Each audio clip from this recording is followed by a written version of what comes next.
Esto me pasó hace 2 años, cuando viajé solo a Ciudad de México. No lo había planeado. Fue un viaje de último momento, de esos que uno hace cuando necesita escapar de algo sin saber bien de qué. Llegué un jueves por la tarde, sin itinerario, sin reservas en restaurantes, sin nadie esperándome, solo yo, una mochila y la ciudad más grande del mundo abriéndose frente a mis ojos, como una herida luminosa. Los primeros días los pasé en el centro histórico, museos, mercados, el ruido constante que en Ciudad de México nunca para, ni de noche ni de madrugada.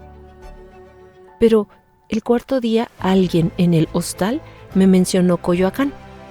Me dijo que fuera de noche, que el barrio cambiaba completamente cuando caía el sol, que los jardines, los callejones empedrados y las casonas coloniales adquirían algo difícil de describir con palabras.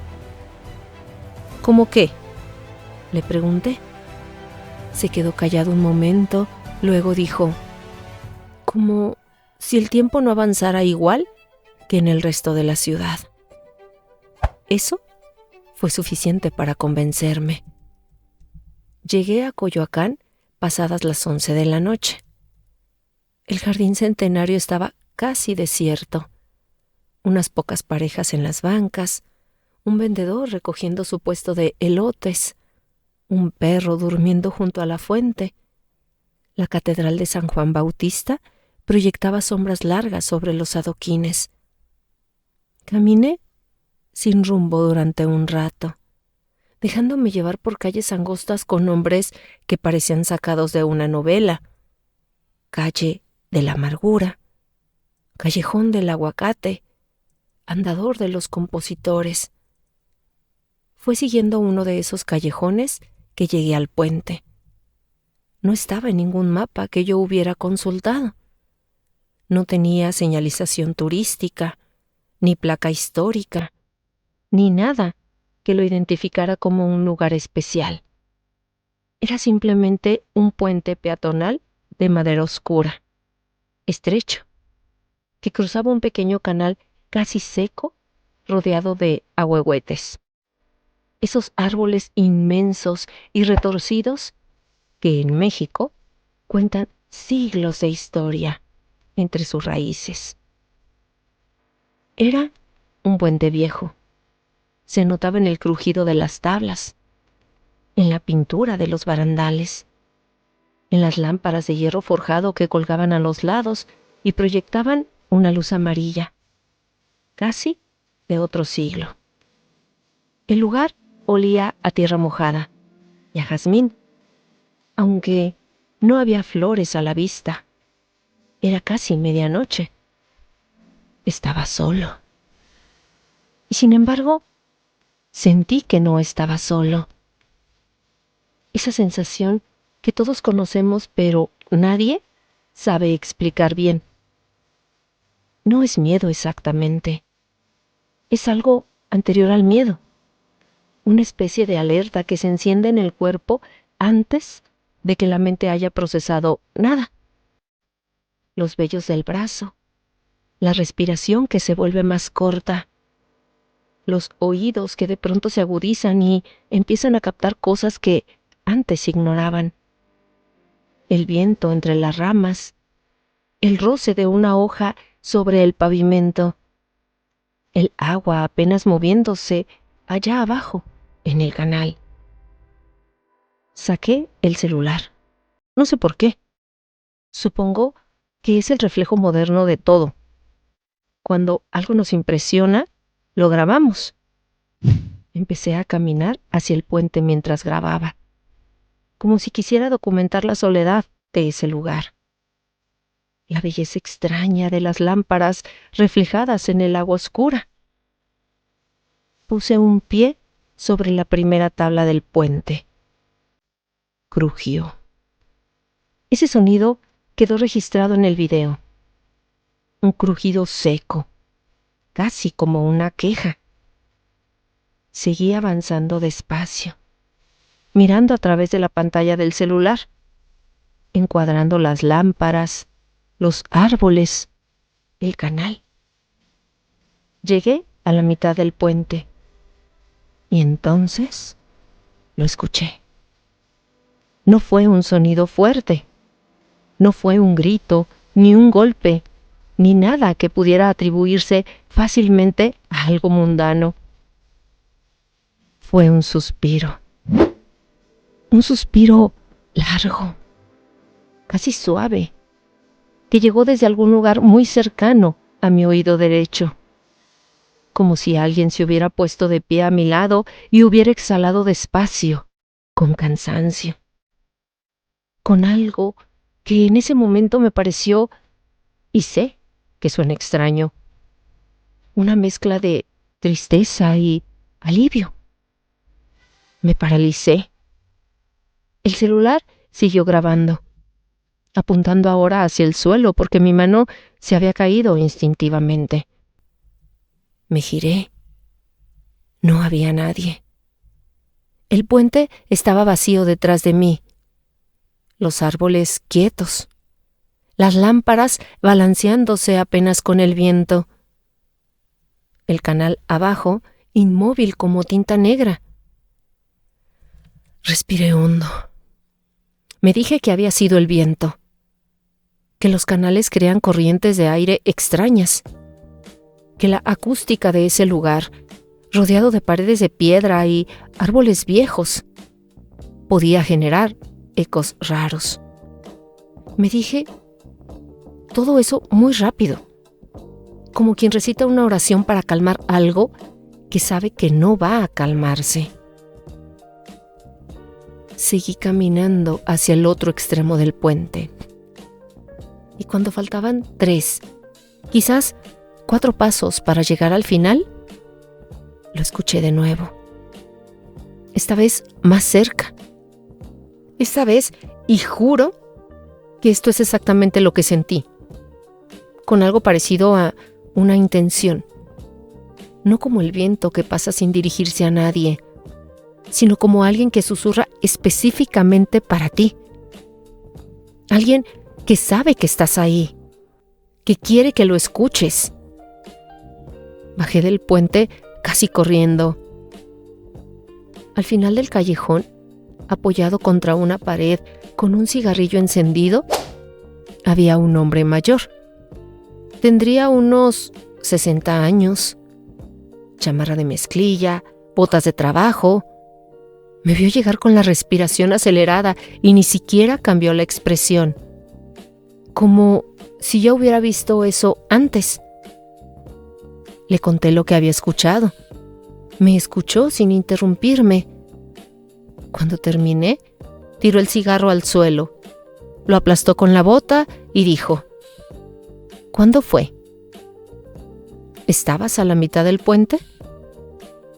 Sí, respondí. ¿Y la segunda vez, casi al final? Se me heló la sangre, porque yo no le había dado esos detalles. ¿Cómo sabe eso? El hombre no respondió de inmediato. Se quedó mirando hacia el puente, con esa expresión de alguien que está pensando si contarte algo o no. Luego dijo: siempre pasa igual. Primero, a la mitad. Luego, casi al final. No soy el primero que lo escucha y tampoco tú serás el último. Le pregunté qué creía que era.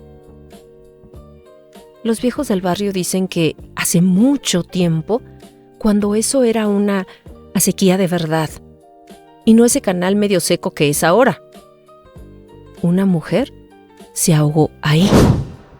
No se sabe si fue accidente o si fue otra cosa, pero dicen que su espíritu quedó atrapado en ese cruce, entre el agua y la tierra, y que cuando alguien cruza de noche, ella todavía lo percibe y suspira. ¿Y por qué suspira?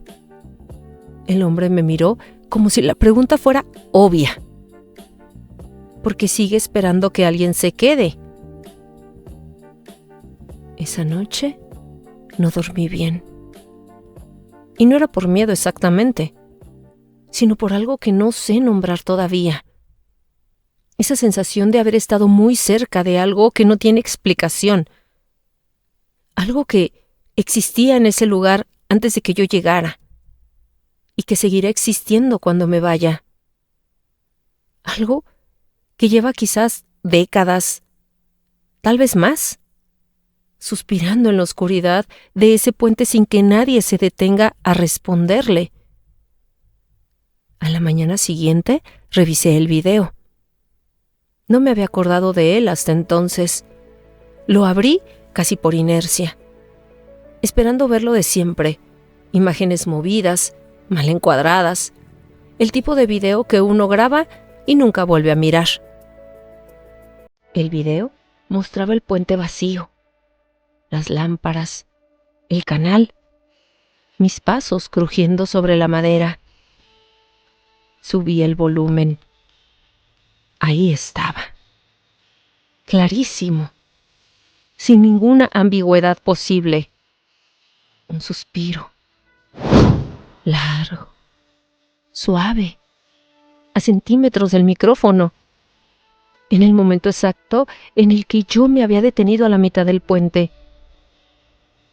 Lo escuché 3 veces, 5, 10, no sé cuántas. No encontré ninguna explicación racional que me convenciera del todo. El viento no suena así. El eco no suena así. Y yo estaba solo. Lo sabía con certeza porque había mirado en todas direcciones antes y después. Se los mandé a 2 amigos esa misma mañana, sin contexto, solo el audio. Los 2 respondieron lo mismo, con palabras distintas, pero el mismo significado. ¿Qué diablos es eso? Volví al puente antes de salir de la ciudad.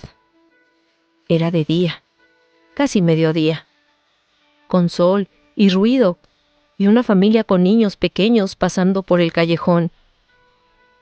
Todo se veía distinto, más pequeño, más ordinario, más parecido a lo que probablemente es en realidad. Un puente viejo sobre un canal olvidado en un barrio histórico. Me paré en la mitad, miré hacia abajo. El agua era poca, casi café, con algunas hojas flotando. No escuché nada. Claro que no. De día, a mediodía, rodeado de ruido urbano, no hay ningún misterio posible. El misterio requiere oscuridad, silencio, soledad. Requiere que estés solo con tus propios sentidos y sin nada que te distraiga. Pero me quedé parado ahí un momento de todas formas, y casi sin pensarlo, en voz baja, dije: aquí estoy. El viento movió las ramas de los ahuehuetes. Las hojas en el agua siguieron flotando. Y en algún lugar, detrás del sonido de la ciudad, quiero creer que algo exhaló. Nunca he podido explicar lo que escuché esa noche. He leído sobre la acústica de los espacios angostos, sobre cómo los canales y los puentes de madera pueden crear resonancias extrañas, sobre cómo el cerebro humano en estado de alerta tiende a percibir patrones donde no los hay. Todo eso tiene sentido. Todo eso es probablemente verdad, al menos en parte. Pero el audio sigue en mi celular. No lo he borrado. A veces, cuando alguien me pregunta si creo en ese tipo de cosas, lo abro y se lo pongo. Y siempre pasa lo mismo.